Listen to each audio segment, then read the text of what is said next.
held online. Laila Tyabji is a craft designer, writer, chairperson of DASTKAR, the craft NGO she helped found. Laila has been working with grassroots artisans all over India for over 4 decades. Many of her most rewarding projects involve creating new livelihood avenues through crafts for pastoral and marginalized rural communities, bonded labor in Bihar, displaced villages in Ranthambhore, tribals in Orissa, victims of insurgency in Kashmir. Laila studied art in Baroda and Japan, and she has worked as a freelance designer in textiles, graphics, interiors, and the theater. She enjoys using craft traditions and techniques in unexpected ways and contexts. She writes regularly on craft, design, development, and social issues. She is a recipient of numerous awards, including the Padma Shri in 2012 for her work in craft sector, and was the first Asian to receive the Aid to Artisans Preservation of Craft Award in New York in 2003. Laila is also one of my most favorite people in the wide world, and the first person I ever worked with in my life. So it's a very special thing for me to introduce Laila. So after that very formal thing, I can very warmly say that. And over to the founder of JD Center of Art, and Nandita, who's also here, to speak about her. He will say much more about Laila, you, because he knows you for much longer than I do. Just to say that Laila is a dear friend. That's all about it. And not much to say, but I knew the family intimately. And we used to meet more often than now before. I knew her parents, her mother was a painter. She used to do watercolor. The father was very tall and mother was short. And one brother who worked in Oxford University Press, a dear friend of mine in Bombay where I grew up. So this is Tyabji family, is an illustrious family with a lot of sensitivity. I still recall vividly a father, very tall, with a cap and smoking bidi, was an ICS officer, I think. Is that right, Laila? Yes. But he was not a BE man. That was my brother. The brother, sorry. But, yeah. But lovely, handsome person. So I came from Bombay in 1960, August of 1968. And that's, I met Laila and Pupul Jaikar, Kaula Devi Chattopadhyay, Gogo Prakash. There were many stalwarts in the painting, in the designing, in the craft world, fantastic people all over the country. It's not just Delhi, but all over the country. And so I was telling Laila that there was a time that there were many people to share your thoughts and ideas, and you could argue and discuss and contradict. They don't become your enemies. Today, you can't do that. It's a wonderful, emancipated, very liberated people at that time. Having said that, Laila, most welcome. And I think you had visited JD Center of Art once some time ago. And just to tell all my viewers and listeners that I indulged as an artist. I didn't have to do it, but I indulged because in my early childhood, my grandmother used to take me to fairs and used to collect toys, lac toys, this, that, etc., craft. So today, craft, etc., art is a museum piece. But in our country, art and craft was a way of life, day-to-day life. So having said that, I collected, spent money from my painting, and those I have donated. This is the seed collection. And regarding Meet the Artist program, to say very proudly that I think this is the only institution in the country where Meet the Artist program for 22 years gone, uninterrupted, every month on the second Saturday. And I'm very grateful to Laila and many other friends who have shared this platform. And frankly, through this online show, many more people have got to know about our vision, about our speakers. And thank you very much. And please share the idea with other friends. And most welcome, Laila, and let her speak. Over to you, Laila. Thank you so much, Jatin. It really feels rather strange to be speaking to two such close friends on this rather impersonal medium, but it's lovely to see you both. And I have such happy memories of that wonderful evening we spent at the JD Center when it was still a dream rather than reality. And then to hear from Siddharth about how it is progressing. And I really look forward to visiting it soon. So Siddharth seems to have disappeared. And okay, so shall we begin? Please. You want to, I think we could have the first slide and then you could ask me a little bit about how that journey began.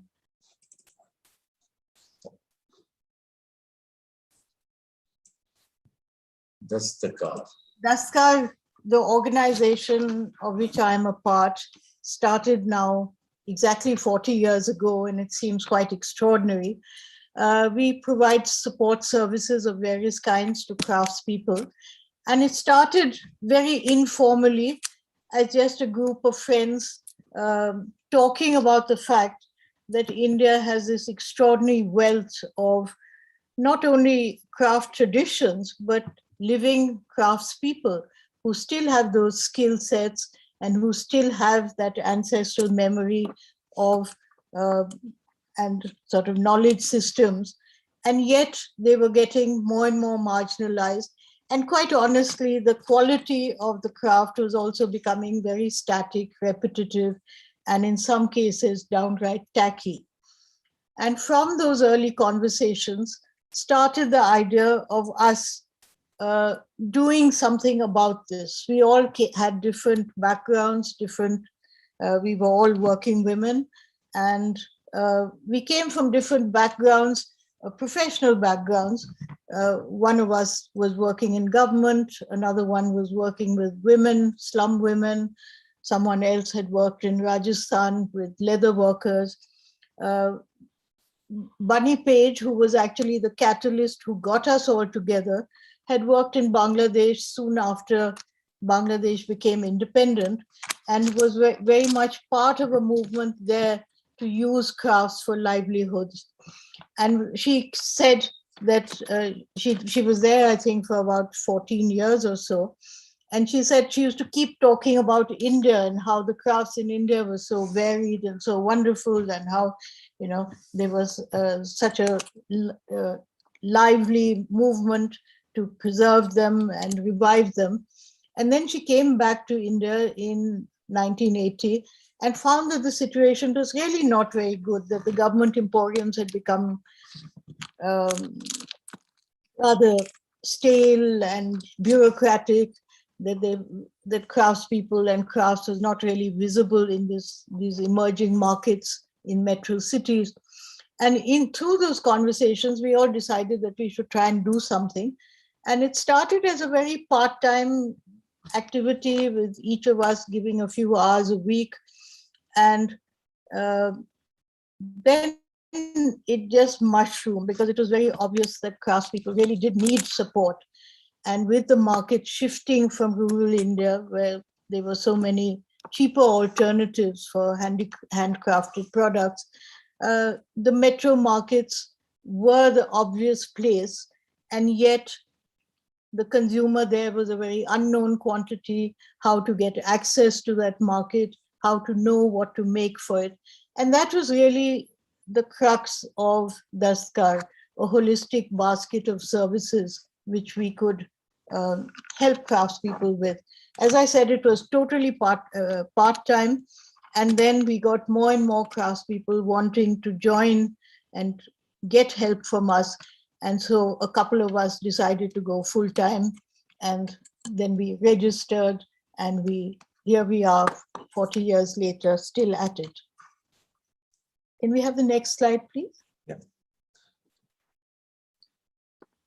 There was also the shop. All of us, when we grew up in Delhi, we remember the shop that you had of DASTKAR in Hoskas village.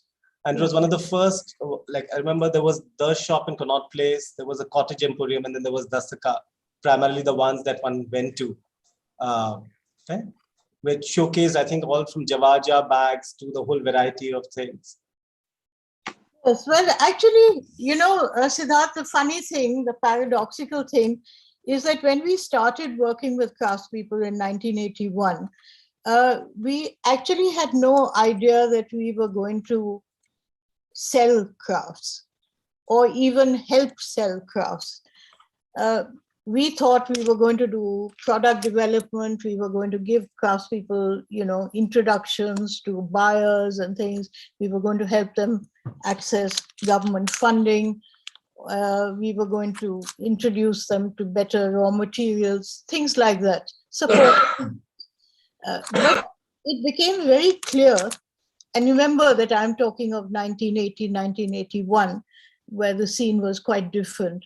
It became very clear that even if you helped a craftsperson produce a really extraordinary and wonderful object or product, or that it was completely impossible for him to sell it in Delhi or Bombay or Bangalore or whatever, mainly because craftspeople then, and perhaps to some extent this is still so today, had very little credibility or social status. They didn't know where to go.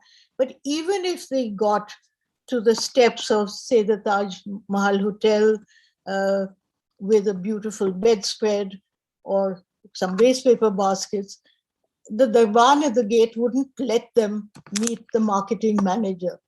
And so if we wanted to sell the things that craftspeople were making and the things that we had helped them develop to sell, DASTKAR would have to do it. And that was the origin actually of the first DASTKAR Bazaar.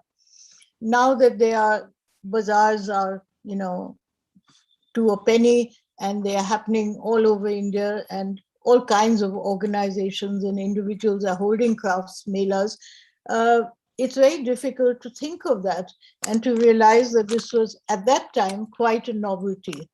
We had our first bazaar at Triveni Kala Sangam, and I think we had 15 or 16 craftspeople who had come, very nervous, all coming to Delhi for the very first time. And they were so shy, so awkward, so scared. We had to go and pick them up from the station. We had to organize their stay. In fact, some of them stayed with us in our homes because they really weren't even happy with the dharamsala. We had to organize their food. The ones who came from South India wanted rice, and the ones who came from North India wanted rotis. And generally, it was very, very difficult for them. Now, of course, they travel confidently all over India, men and women, and they stay together and they eat together and they dance and sing together. And it seems quite inconceivable. So many of them now travel abroad quite regularly as well. But it was a different world then.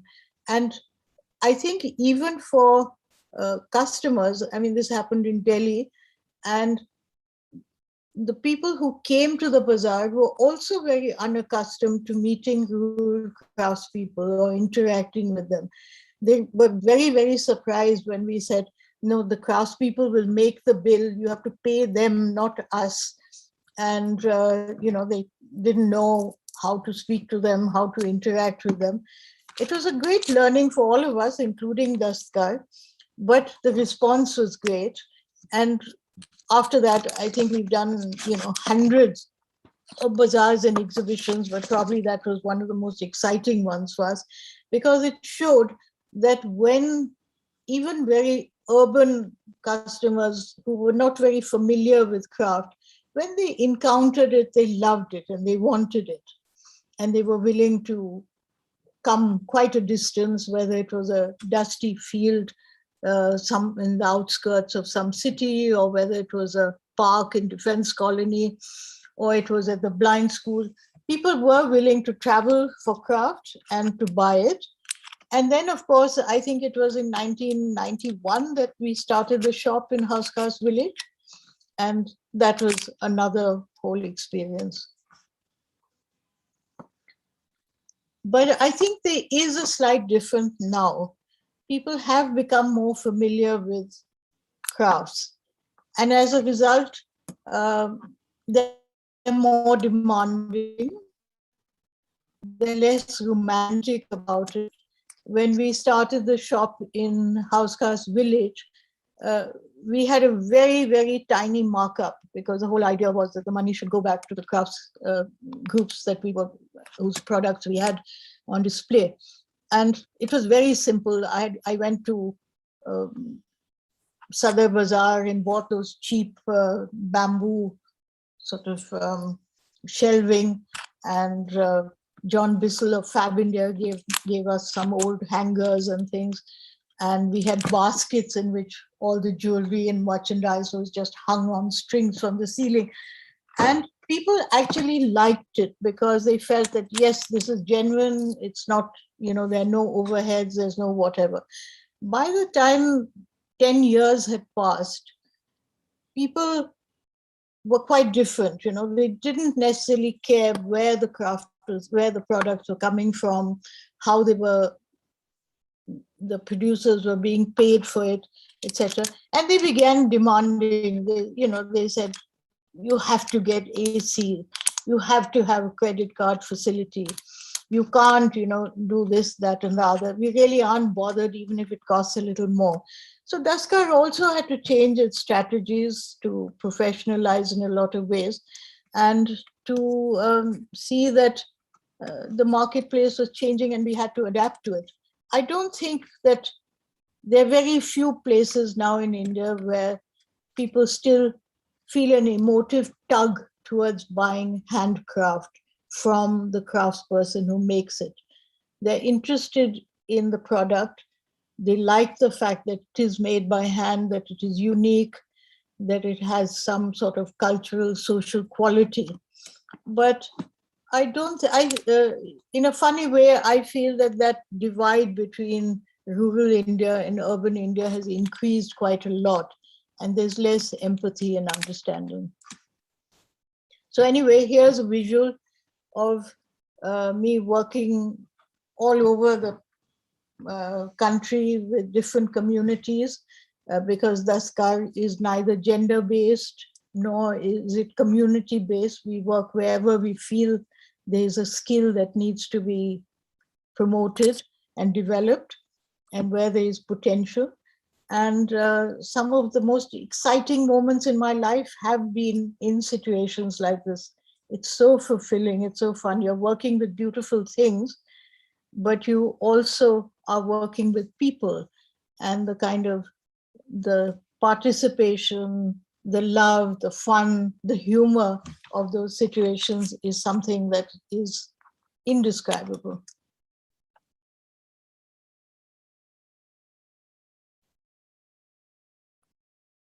So yes, those early days of travel and working were quite different again from what I think young designers experience today, because today, wherever you are, there's Bisleri water, there's a mobile phone, and you can call either your boyfriend or your mother, whichever you prefer.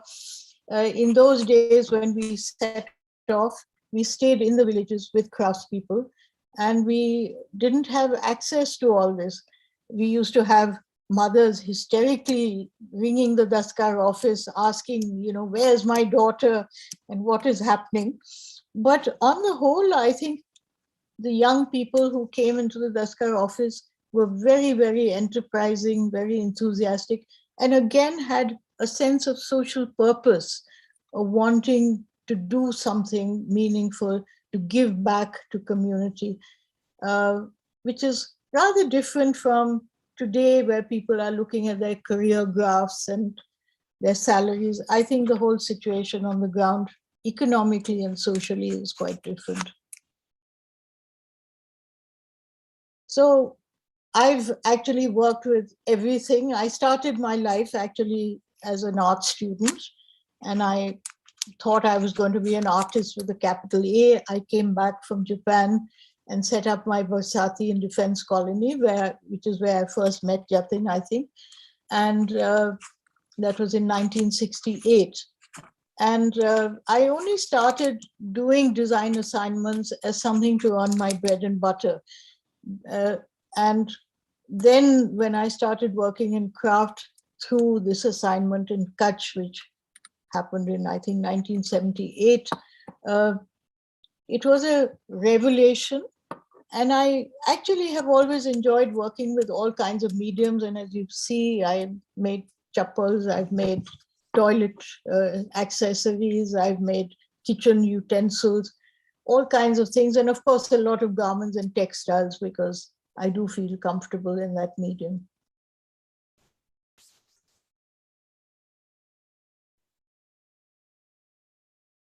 So here's another sort of range of things, products and objects. Madhubani painting, I mean, this was a project which actually got DASTKAR a lot of flack initially. This was, I think, in 1984 or 85, where we were asked to go to the Mithila area of North Bihar to work with Madhubani painters. And there were a lot of purists in both the craft and the art sector who felt that this was, turn something which was an art form into a kind of product, into making, whether it was saris or whether it was dupattas or whether it was cushion covers and bedspreads, was actually sort of commercializing it, trivializing something like that. But actually the situation on the ground was so different, because there had been a glut of Madhubani painting in the sort of 70s, where Madhubani art had been discovered, and they were then produced in absolute talk, and they were everywhere. I mean, yes, they were on the walls of restaurants and on the walls of people's homes, but they were also just being sold literally by weight, and hundreds of women and men who were not traditional Madhubani painters had started producing these things because they realized there was a market. And then suddenly the market slumped. And what were these people to do? I mean, they had got used to earning some money, to supporting their families. Do we tell them now, nobody wants your painting, so just go back into doing agrarian labor or whatever it was? So we thought about it, and we thought that we should try to do it sensitively. We didn't want to just take gods and goddesses and sort of ritual art and put it onto a bedspread or cushion cover. So we did a documentation of all the kind of flora and fauna that forms such a part of Madhubani art, of the different types of decorative borders, and actually prepared these little manuals. And then we also tried to use local material. This particular sari was woven in Bhagalpur, another part of Bihar, and tried to be sensitive about it. But I think that when you're working with craft as livelihoods, and in India, craft is livelihood, it is earning, it's a means of earning. It's not something that you practice, just because you're a creative person.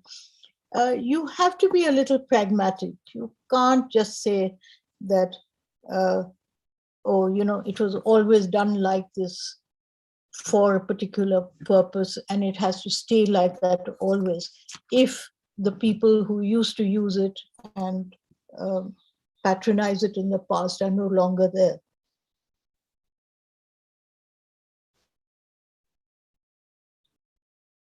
Now, chicken embroidery, another DASTKAR project, early project, which was very successful, and completely different set of needs, a completely different type of craft. And for me, that's the challenge that I really enjoy, because every community, every craft tradition is different. And I feel that that has to be the USP of what you are producing. You have to go back to what it was, what its essence is, and build on that. So in Lucknow, when DASTKAR was first asked to go to Lucknow to work with Seva Lucknow, the situation again seems unbelievable now, but chicken had got debased to a state where people were only using it as night suits. And out of the 30 or 34 different chicken stitches, only everything was being done in very, very crude shadow work bakhiya. And the craftswomen themselves had really forgotten a lot of these stitches. Luckily, by that time, I had become an avid embroiderer. So I looked at old pieces of chicken, from my mother's cupboard, from museum pieces. The Crafts Museum was a wonderful resource, and looked at the ulta side to see how these stitches were done. And then I started teaching the women their own stitches. And of course, in a couple of days, they were much better at it than I was. It was there in their minds, it was there in their hands, and they just had to start doing it again. The other resource that I used was the traditional cuts of kurtas and angarkhas and chapkans, both men and women's wear of the Awadh area, and use that as a base for my product design.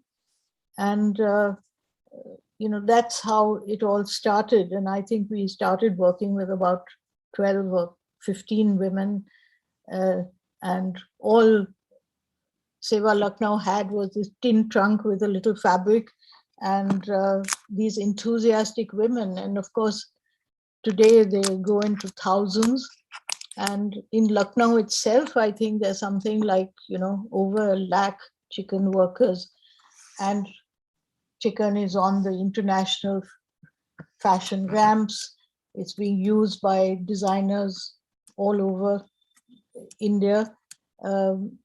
And it's difficult to think of a time when chicken had almost disappeared. So actually, when people talk about, reviving dying crafts, the crafts are not really dying, they're just lying sort of in a place which is still very reachable, and reviving them does not require extraordinary skill. It can be done, particularly since the craftspeople themselves need it so much. So here's a lot of junky jewelry, I suppose you can call it, that I did with tribals in Orissa, and I sort of put in this slide because it was Orissa, and that's the connection. Wonderful tribal girls, and so we combined their own dhokra beads and brass and copper beads with some kind of other terracotta and stone beads that we bought in Kinari Bazaar, and put them together. And this was actually a collection that I think we did for Fab India some years ago. And the Lambanis, I'm just showing you these pictures to show the kind of range of crafts and things that I personally have worked with. DASTKAR, of course, works with a whole lot of other crafts as well, wood and metal and leather and so on. The picture on the left is a much more youthful me, wearing a jacket that I did for a silent auction in New York, where I was being given this Aid to Artisans award. And they sent us all these Levi jackets. They were, I think, about 12 designers that they'd identified in America and me. And we were all asked to transform this jacket in some way, and then these were auctioned. And this is what I developed with the Lambani artisans in North Karnataka. And here are 2 more bags which we produced with the Lambanis. And I think somewhere along I'll tell you the story of that. So clothes.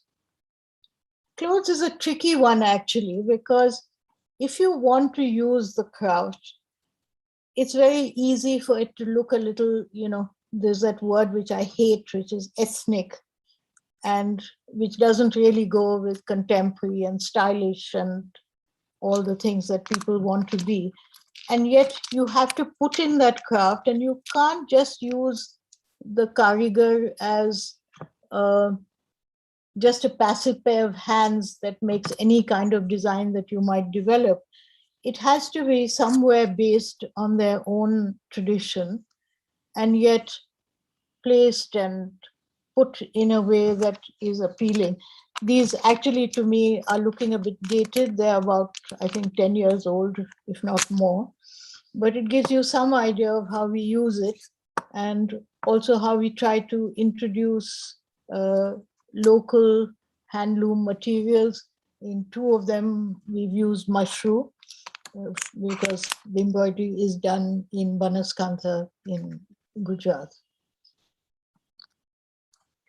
And now here is something that I feel very passionately about, because you're craftspeople today, and a lot of people who work with them, whether it's government or whether it's wholesalers or whether it's NGOs like DASTKAR, often feel that what craftspeople need is big orders. And that if they got those big orders, that would be very, very, the answer to a lot of their problems. And of course, big orders are great, but actually the Indian craftspeople person is not so good at doing huge orders of things which look exactly the same.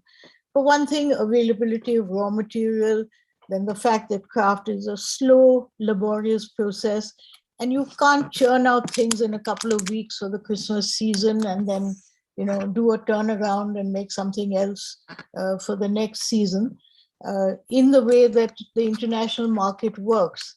So my whole thing is that we have the skill to make unique, one-of-a-kind pieces. The whole thing about the hand process, whether it's weaving, whether it's embroidery, whether it's molding and casting metal or turning wood, is that each piece can be different and still not cost more. And I think that's the strength that we should be playing at. So I do try every year or so to do some projects in which we're helping craftspeople do something a little more to scale. Yes, they've got their orders and their production going of 500 cushion covers or, a kurta top or whatever, but let them also have the fun of making things which are bigger, which use their skills to the optimum, and for which they can get really paid well. So these are some wall hangings that we've done.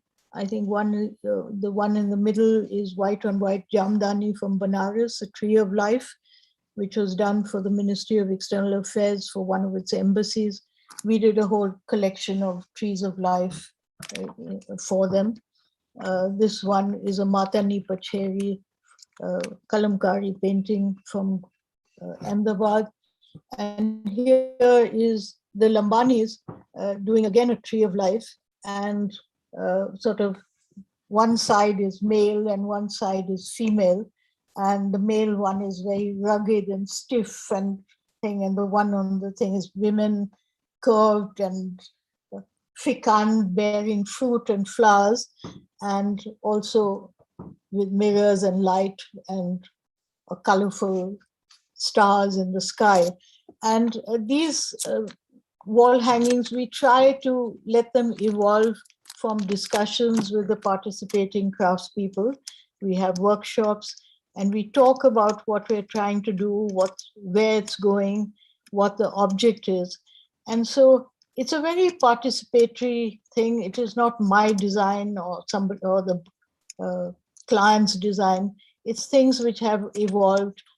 What stitch you're going to put, what colors you're going to use, all do emerge from this discussion.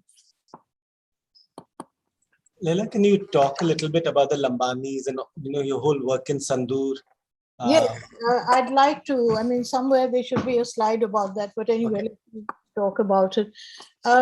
I think it's a good illustration of actually some of the, the differences between working with different types of craftspeople. You have to find a different entry point, a different way of relating to them. Now, when DASTKAR was invited by the Sandur Manganese Company in Bellary district in North Karnataka to come and help them with their Lambani project. I mean, this is one of the rare cases where actually people who are working and appropriating land from tribals wanted to give back. So the manganese company, who had obviously excavated mines in the areas where the Lambanis tandas were placed, had been working with a group of Lambani women, trying to give them sustainable employment and some incomes for quite a long time. I think the project has been already going for about 10 years when I and my colleague Lakshmi landed up there. And we were quite horrified because we were led into a kind of tin shed, and there were all these Lambanis, and they were dressed in their wonderful costumes and jewelry and all this color and drama. And they were sitting on these very ancient sewing machines, and they were sewing pink plastic aprons, which were for the manganese factory kitchen workers. And there were, I think, only about 15 or 20 of them. And we were told by a rather desperate manager of the project that the others had all run away back to the villages, and they were complaining and they didn't feel that they were earning enough, etc., etc.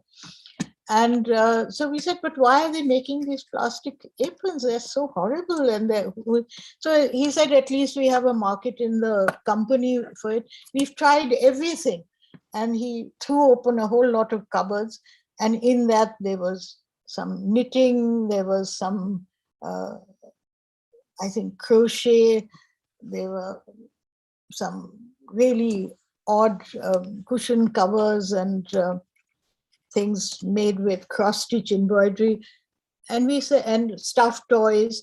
And we said, why are they doing this? So he said, well, we keep getting these trainers and they come and teach them something, and then it doesn't sell, so we give it up and we try something else.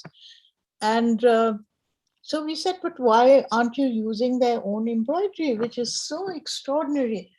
And they, oh, madam, this is very old-fashioned business. Who will buy all this? And it is very labor-intensive, so the cost is very high. And so we persuaded them and said, let DASTKAR have a shot at this. And we'd like to use the women's embroideries, and we'll start off with soft furnishings, and just let us do it. So we did our first collections. We used the traditional sort of mud resist fabric, which was available in the village. We used all the little white metal accessories of bells and buttons and things that the women wear on their clothes as embellishments, and the tassels and things which they were so marvelous at. And of course, Lamani embroidery is the most vibrant and exciting thing. So we produced this range. I mean, Lakshmi was the lead designer in this project, and we produced these range of cushions and throws. And they came to an exhibition that we held at that time. We had a shop in Housecast Village, and it was an absolute sellout. And of course, they didn't look back after that. The women increased in numbers, more and more people came. And obviously they loved doing it because we were using their own stitches, their own motifs, their own designs. They really liked what they were making and they could identify with it. I mean, pink plastic aprons is not going to make a creative person rush to work. So I think that's has the story. One is to build on the strengths that are there rather than just replicate what you think the market is going to want. and also to try and make the craft process, the product that you're developing, the absolute best that the woman or man can produce, so that they're earning well, so that it's not a come down. There's no incentive for them to go back to rude labor or whatever they were doing before. And they should enjoy the process. And as I said, it should be something which has their signature, their stamp, their story. So this is just a picture of a design workshop with sort of RE embroidery women from Banaskantha, some of whom I've been working with for, I think, 30 years or more. I think this is a range of saris that we did. Okay, next. Now here again are two examples of value addition. A Durga, the one on the right was a kind of a mirror that we did in bamboo using all the different types of bamboo lacing. I think it has 8 panels and each panel has a different type of thing, which was also an advertisement for the different types of bamboo weaving. And so customers could order their chairs or whatever done in the design that they like. This is a 36-foot patchwork applique wall hanging, which we did for Stately Home in the UK. It's at Mapperton, and it's in, I think, the children's hall. And wonderful clients. We've done a lot of pieces for them, and they give us all the freedom. They sort of give an indication of what they want the subject to be, and a kind of color story, but after that they leave it to us.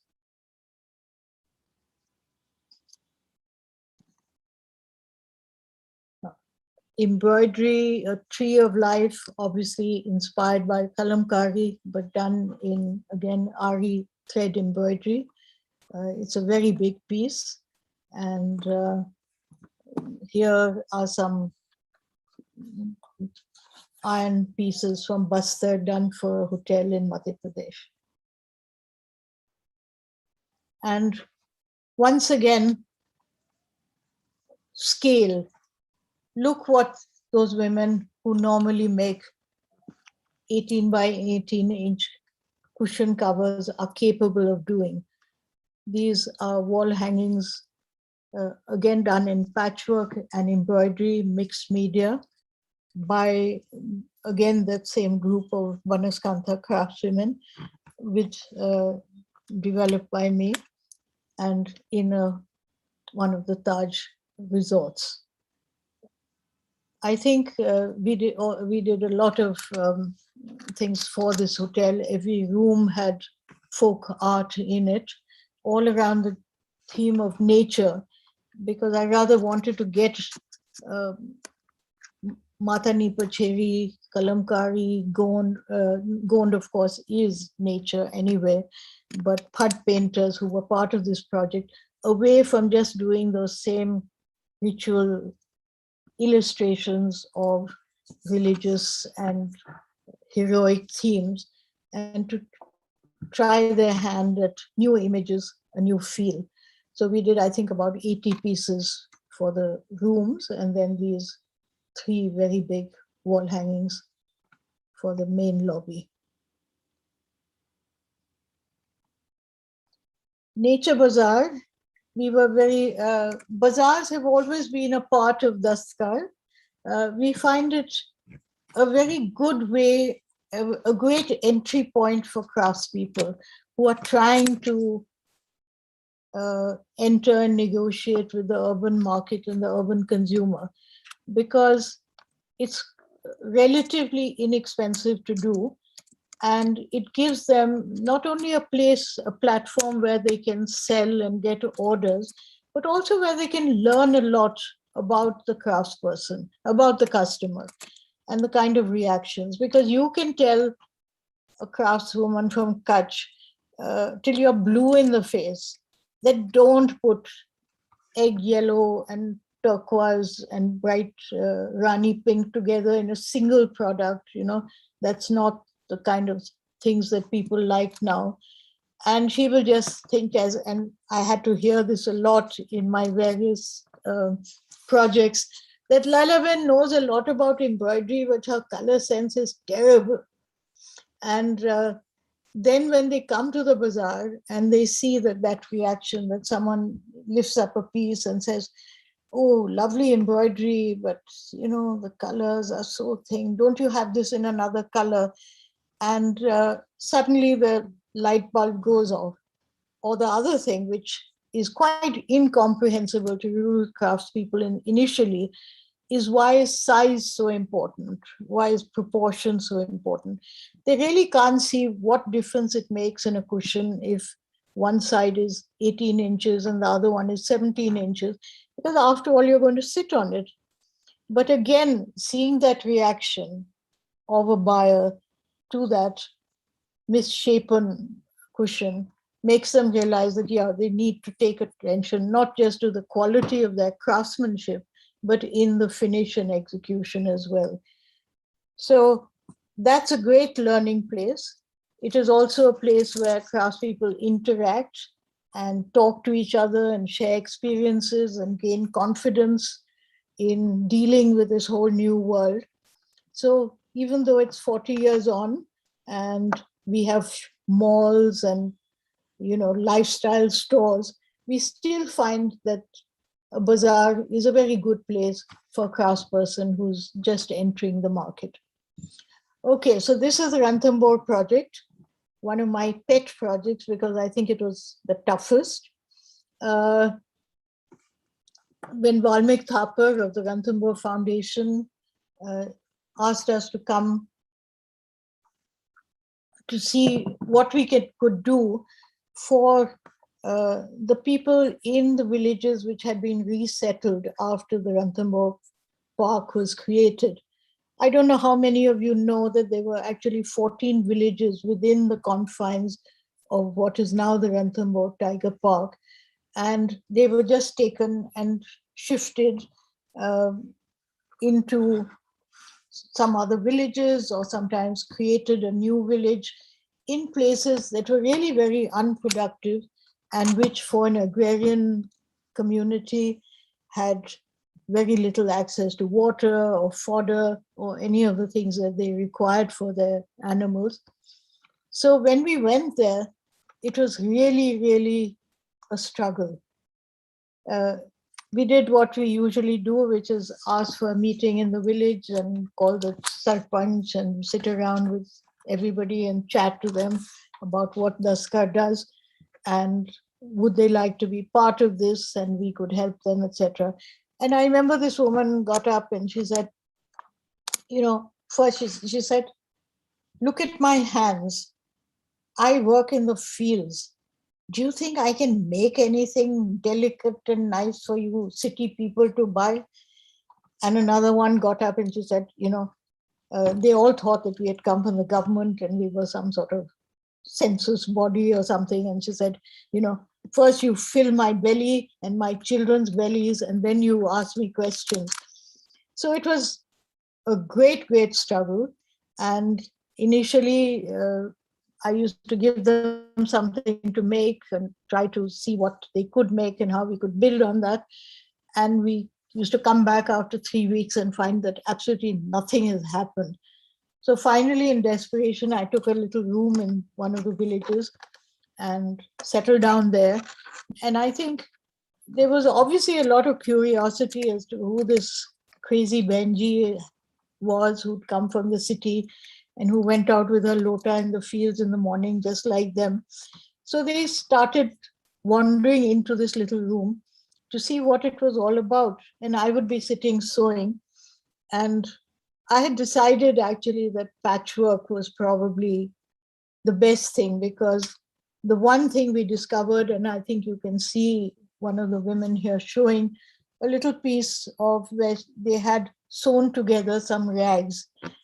And so that seemed to be a good entry point. So I had cut lots of little squares of colored cloth and I was sitting sewing them together, and they said, "What are you doing?" And I said, "I'm making a cushion. Do you want to help me?" And I would give them a needle and some squares.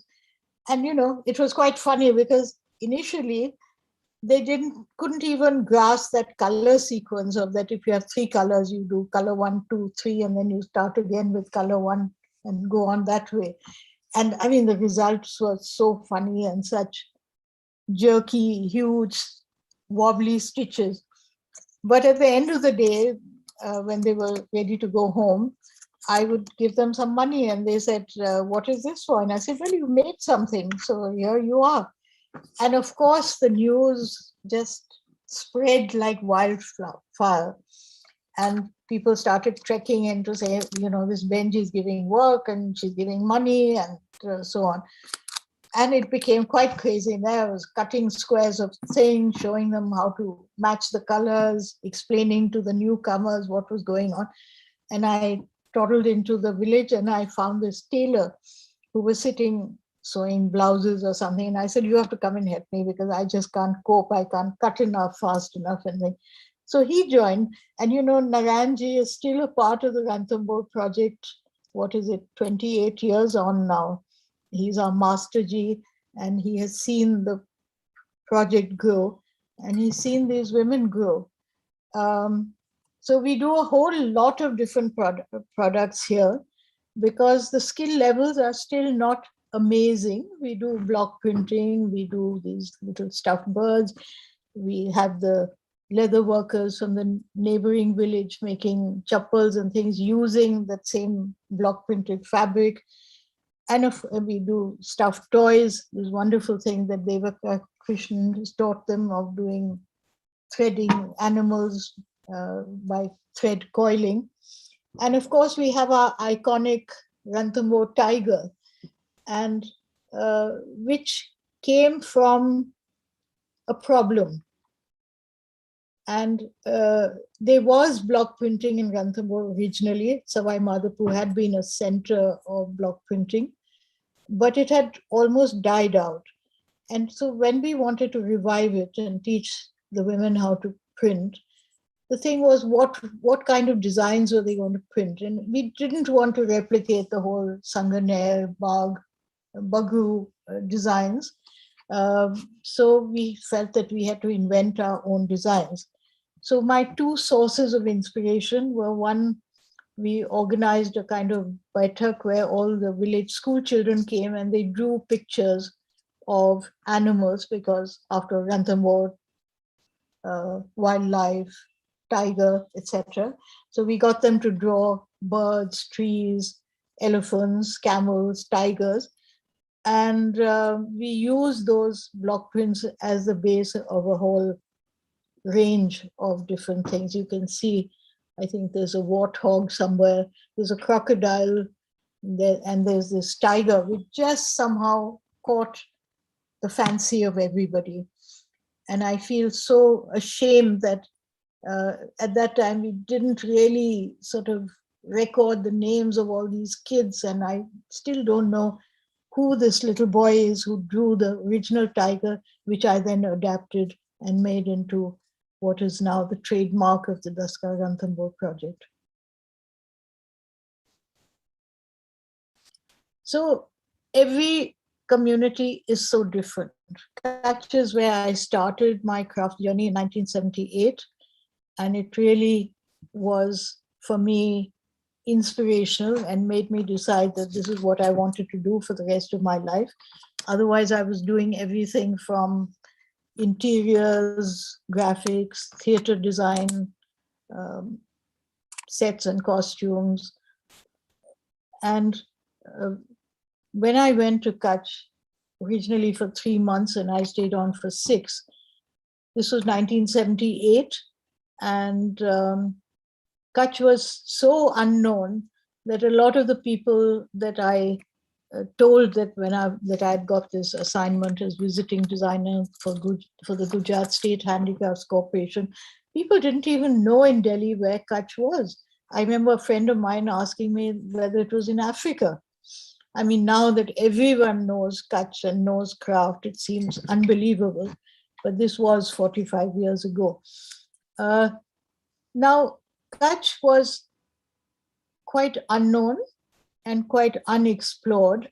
The Gujarat State Handicrafts Corporation, which was at that time a most dynamic and wonderful organization headed by Minalini Sarabhai and with Mr. Brij Bhasin as its dynamic and inspirational managing director, really taught me everything that I know about working with crafts and craftspeople. At that time, I thought I knew a lot about craft, but I really didn't know very much about the people who make it and the link that there has to be between them and what you make. Because unless they are partnering with you and understanding it and enjoying it, the results are going to be quite dead. I remember I was so ignorant. I was a completely urban young woman. And although I'd worked in different cities, I'd never ever worked in rural India. My mother made me this wonderful portfolio and it had, tracing paper and graph paper and every kind of rotring pen and colored ink that there was available, and rulers and set squares. And when I started trying to make my first designs, I realized, again, this was 1978, with a totally unexposed rural population, that although they were very, very skilled and they made the most amazing things for themselves in their homes, they really didn't know and had never seen how to translate something which was one-dimensional, whether it was a photograph or a drawing, into a three-dimensional object. They didn't even recognize it. They sometimes, particularly the women, couldn't even recognize their own photograph when they saw it because it was so small. And they were, even if they'd seen themselves in a mirror, they'd seen themselves life size. So they couldn't really identify it with a little 3x4 photograph.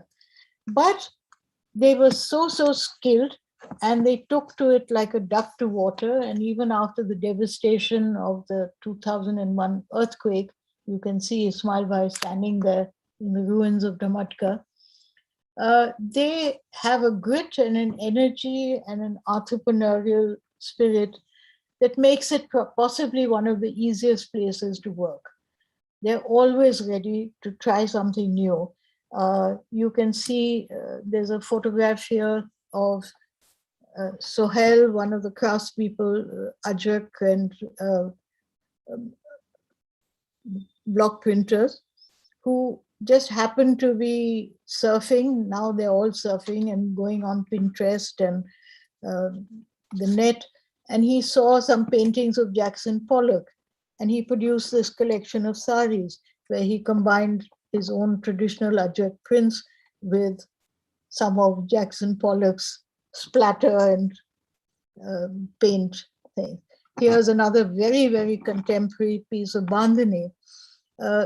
They are ready to make those shifts into a new way of expressing their identities and their crafts in a way that I really haven't seen anywhere else in India.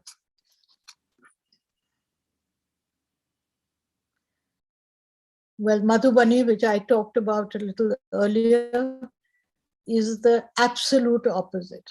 And chicken embroidery is yet another dimension. And so you have to find, are we coming to an end? What is this thing?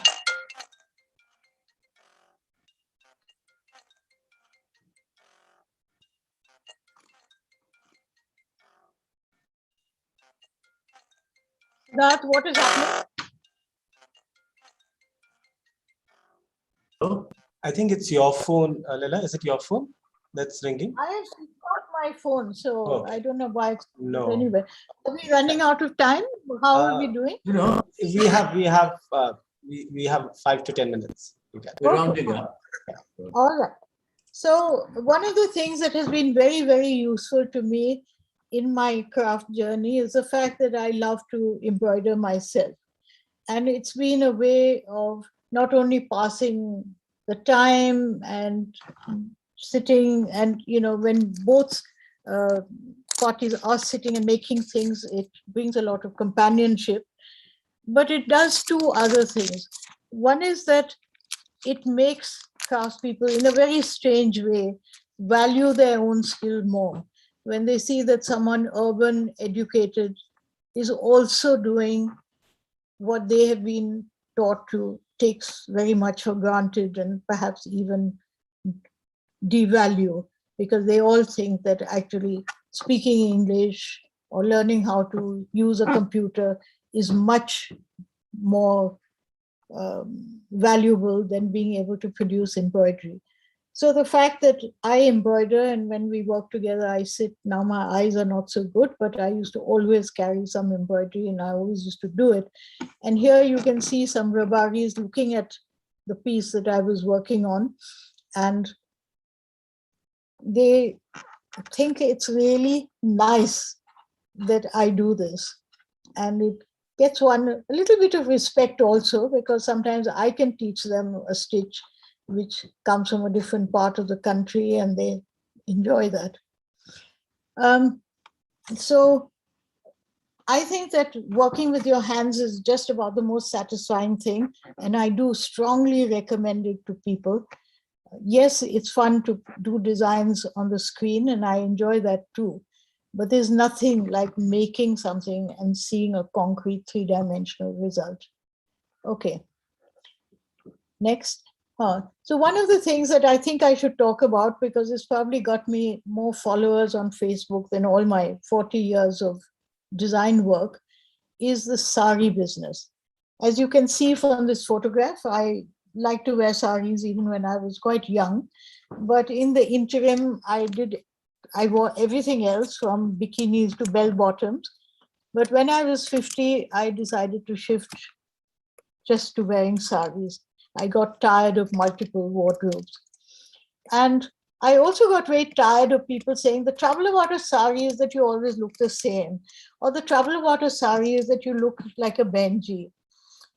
And I decided that I would prove them wrong by wearing a sari every day, which I do in any case, and taking a selfie of myself with my phone. And at the end of the week, I would post those and tell stories about those saris, about where they came from, who made them, what the tradition was, and what the technique was. And this got me a huge, huge following. And one of the delights of my life now is young people coming in the bazaar and saying, ma'am, I saw your sari posts, your sari diary, and will you help me buy a sari? And that for me is absolute triumph. Next. So some of the saris obviously are very grand as well. So these were photographed in a different way, not in my bathroom mirror. And once again, a sari is so much more than 6 yards of textile. It has a history, it tells a story of a region, of the geography, of the weather, of the social, the cultural ambiance. Every part of India has saris which are so different. And I do think it's a very important part of our culture and our aesthetic. And even if you don't wear saris, you should at least enjoy the stories that they tell. Next. And another answer to another question, which I used to keep getting, is how do you wear a sari in the winter? Cardigans look so terrible. So here are some of my solutions, again embroidered by me. And I do think that coats and fairans and things which are long rather than short look best with a sari. So I think we're coming to the end of this. And I just want to end with a question really, which is what happens? It's been 40 years of DASTKAR for me, what happens in the next 40 years? What will happen with this young generation who are now being exposed to so many other influences and so many other career options? Are they going to continue? Is this little boy going to be an Ajrak master printer as his great-grandfather is? And are these young girls going to embroider? Already in villages in Kutch, communities are no longer embroidering for themselves because they'd rather spend that time embroidering in order to earn money. So the wonderful costumes and traditions that we as designers have borrowed from will no longer be available as inspiration. So I think that these are some of the questions that we should really think about, and think that this is something very valuable, this intangible heritage of ours, and we should see how we can preserve it, and most importantly, give the craftspeople themselves a sense of value of their own skill, and to treat them as the professionals that they are, rather than some sort of primitive, unskilled, uneducated labor. Until that happens, I think it's going to be very difficult for India to hang on to its craftspeople. Thank you.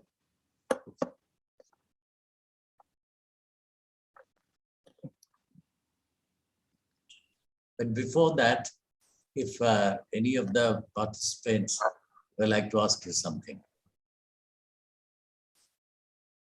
Hello, did you hear that? Did you hear? You're still awake, both of you? Yes, yes, very much. That was a lovely, lecture, Laila, and I think there are so many things that I think everyone must be wondering, that there is surely a book that should be in the making about your experiences. Yes, and you have to design the book. Gladly. 14 years ago, we worked together. We live to be friends still. So I think that's a good sign.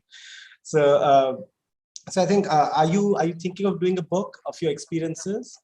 I have so much that I want to say, not only about working with craftspeople and that whole crafts journey, but my life and my family, which is quite different from the stereotype of a traditional Muslim India.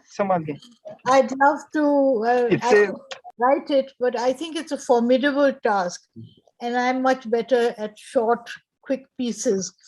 So I don't know. Urvashi says I need to do it fast before I lose my marbles altogether. So let's see. Okay.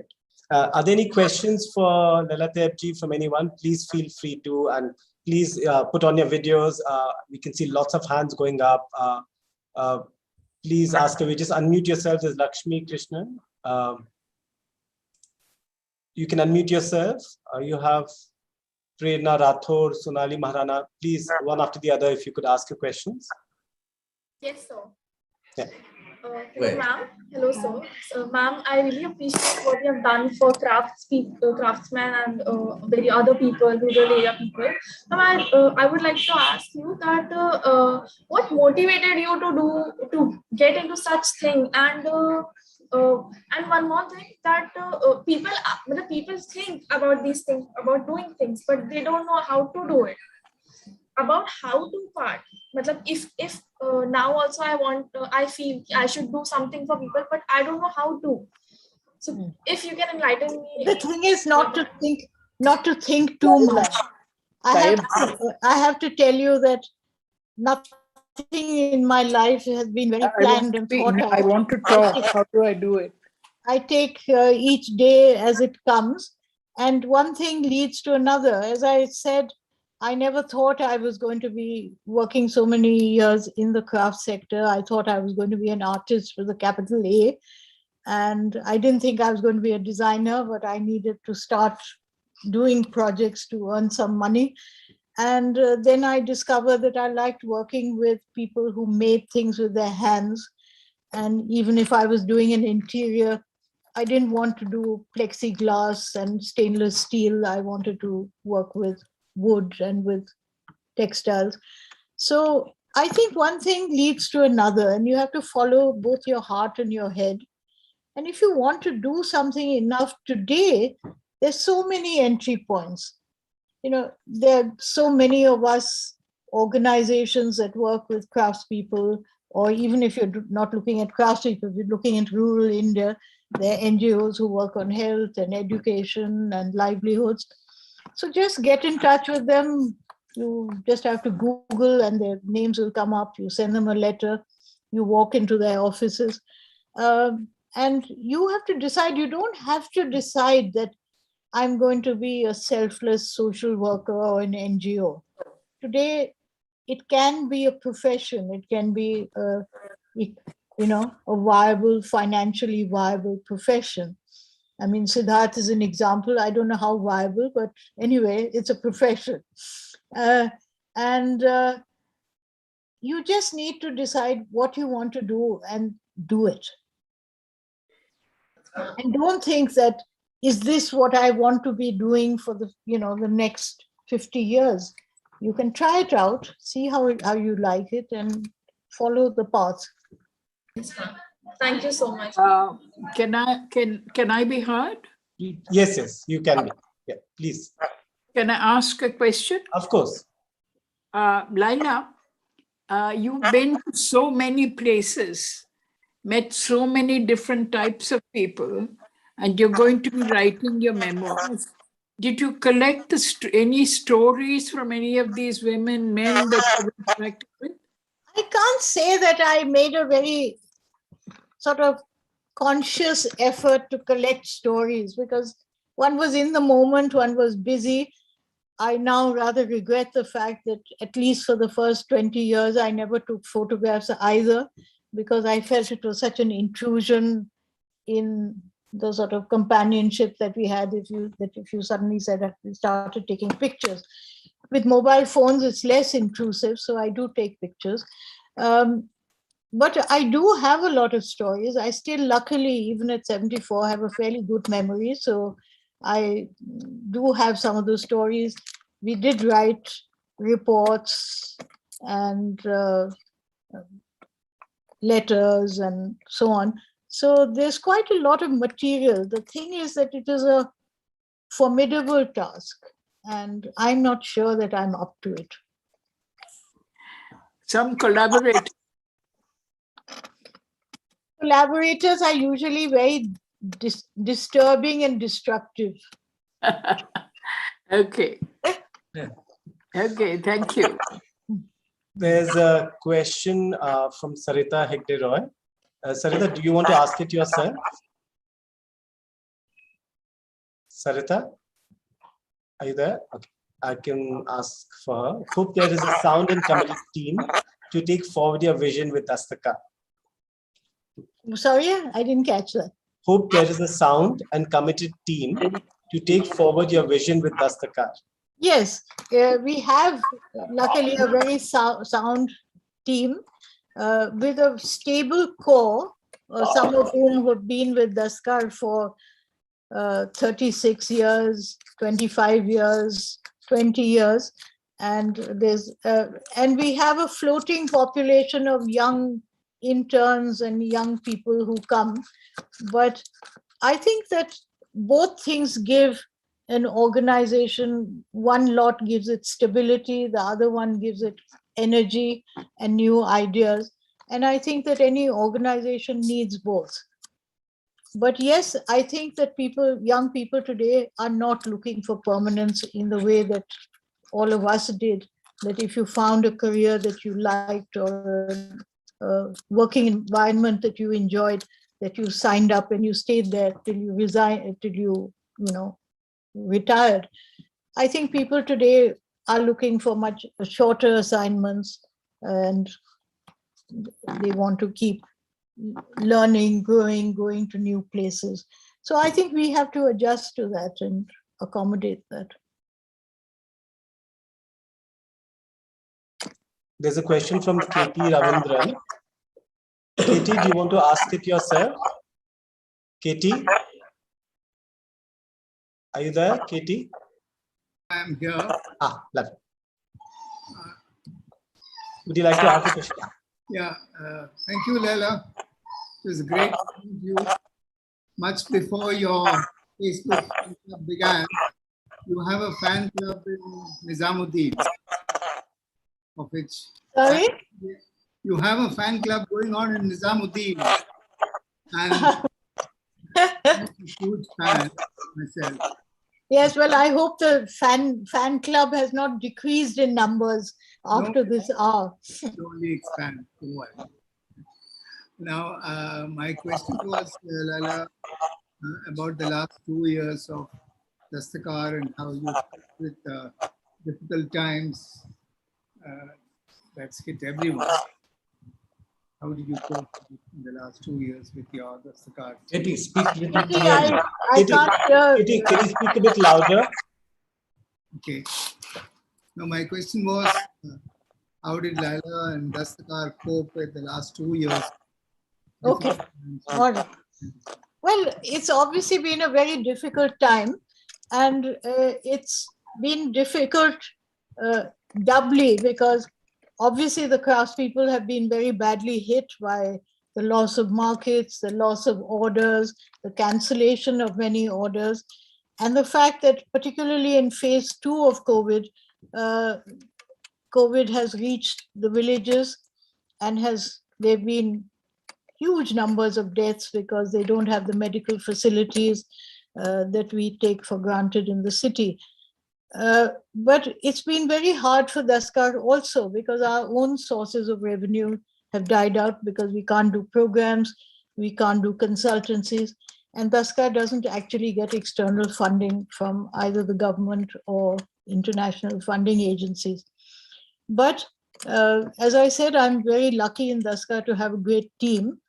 And it's been a challenge to try and see how we can improvise and invent how craftspeople who were doing orders for big stores have turned their hands to making masks and gloves, how all of us from DASTKAR itself to even quite small karigars have gone online and set up their own websites and are selling online.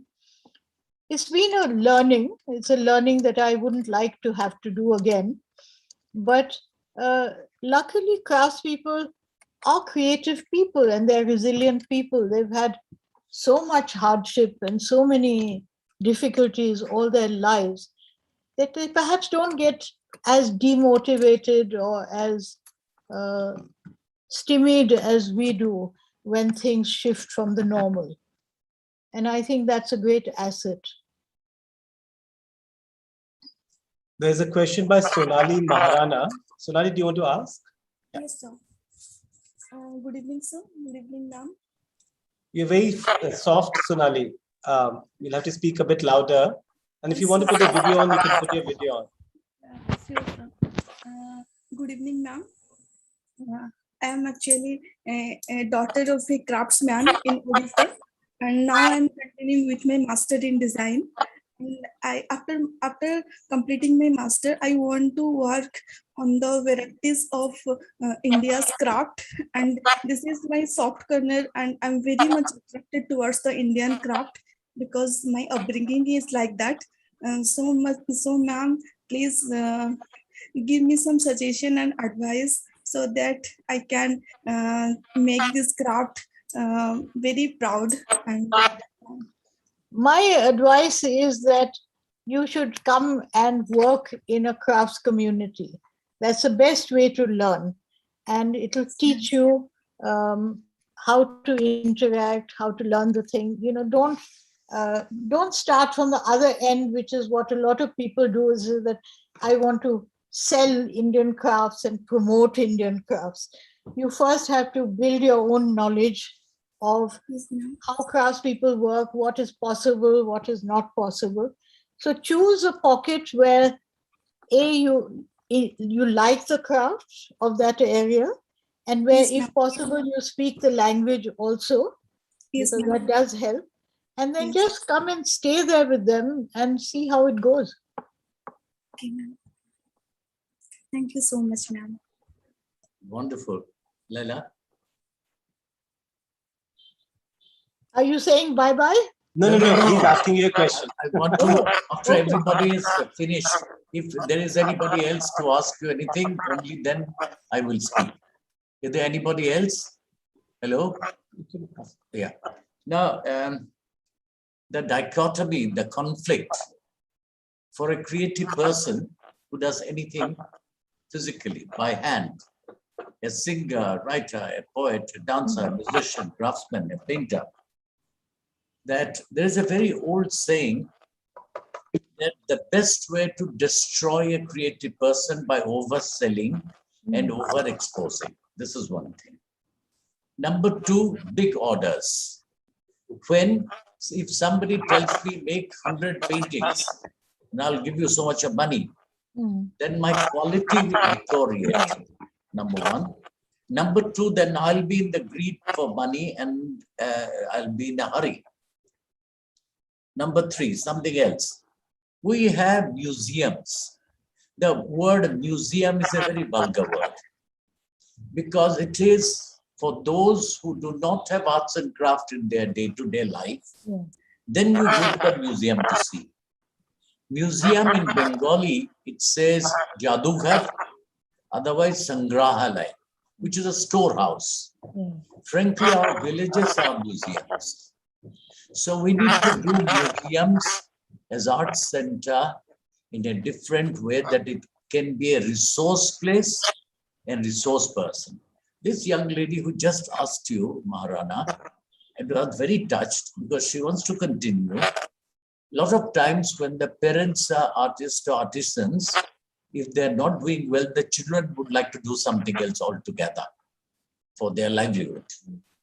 But the parents who did the farming and did their craft in the veranda in their villages, they didn't complain. They were not showing off. They didn't, At my center, we had a sculptures camp in 2004. The traditional sculptors had 2 chisels and a wooden hammer. And the modern sculptors need many grinding machines, this machine, that machine, So our craftsmen, not only ours, anywhere in the world, they're very simple, they're innocent, and they live with their work. It's not divorced from their day-to-day life. Now, what we need, I personally feel in our country, resource place and resource person. If you have a chicken sample or kalamkari or the jodi example, you see, when I worked with Pupul Jaikar on the craft long time ago, I'm deeply interested in the traditional art. I don't call it craft, I call it art. Traditional art and contemporary, although I'm a contemporary artist. That the resource person and the resource place. If you have a sample for a young person to refer to. When I went to the applique in Orissa, Pipili, and it has become ugly. They use all kinds of ugly colors and all that. It used to be only 4 colors: terra red, golden yellow, white, and black. And when I tell them, they say, but Jatin Babu, people are wanting this. Because when a person is passing by, he doesn't know what are the original colors and beautifully it was done. So reference material as a resource place and a resource person. So that has to be created by the government and private institutions like you, so the younger people can refer to. That's my only request. Thank you very much. Wonderful. And this is a beginning, your presentation, and everybody who are making a presentation, it's a beginning to pick up the thread to continue. Thank you. Thank you very much. Wonderful. I'm not sure if that was a question or a comment, but would you like to add to it, Laila? Because I think you resonate a lot with many of the things. You're quite right. And how you can have this very sensitive balance between craftspeople and resource people, because craftspeople are very polite and they're also, unfortunately, rather brainwashed into thinking that those of us who come from the city are smarter than them and know all the answers. And they're also too polite to even say sometimes that really what you're saying is bullshit and not possible. And it doesn't harmonize with the way that we work. So I think learning how to interact with the crafts community is very important. And that's not only for resource people and designers and things, but for the average Indian. I feel very sad to say that even Indians who love the craft, who may adore wonderful textiles and take great pride in their collections and all, do not necessarily have the same respect and things for the person who's made it. And, you know, there is a kind of caste system. India is very good at creating caste systems everywhere. And we have created one, again, between makers and users. And I think that's one of the reasons why so many crafts people don't want to put their children into this profession. Not so much the money that they earn, because today some of them are earning quite well, but because they feel that it is regarded as a second-class profession. And that is heartbreaking, actually, because a craftsperson is a skilled professional, and that, as I often say, to set the warp of an ikat sari requires much more mathematics and skill than doing a computer program. Yeah.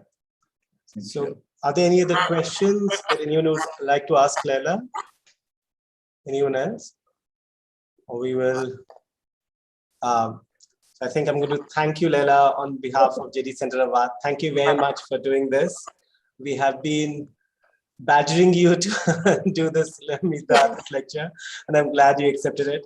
Also, I'm going to point out to others, though we talked about it, there's that poster of the Pankha exhibition behind you on the door, which we are very proud of that it's there. Yes, I love it. Can everyone see it? On the door, where the Alek Baba monk is next to the fan with the rust band. That was a wonderful exhibition.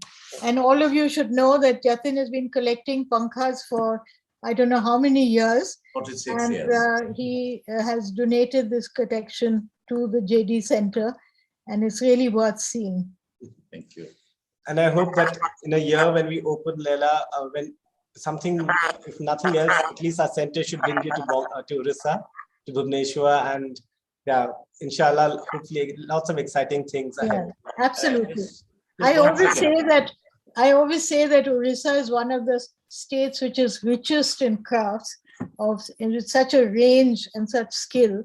And though everyone talks of Rajasthan and Gujarat, Orissa is equally rich, but you're not good at selling yourselves. Yeah. Maybe that's a good thing, but I think it's time that we put the spotlight on Orissa craft. Not selling, but perpetuating the craft. You see, if Kamala Devi once told me that our sari weavers have survived because our women wear saris. Such a simple expression. Yeah. Likewise, if the Orias collect craft and the handloom, then the crafted handloom will survive. Yeah, thank you very much.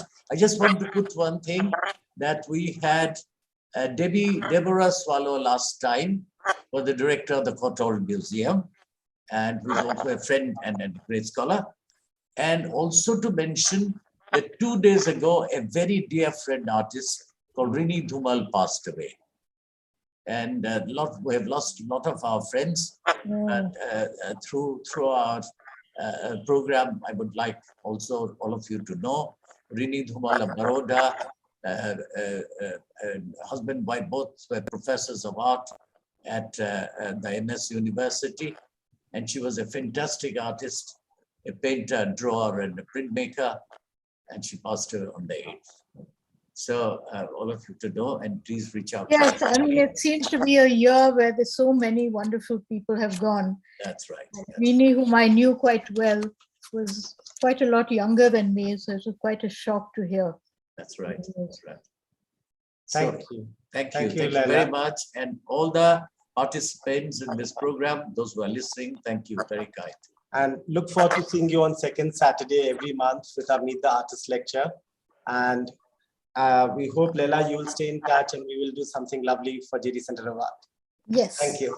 Thank you. Absolutely. Bye-bye. Thank you very much. Bye-bye. Thank you. Bye. Thank you, all the participants. Thank you. Very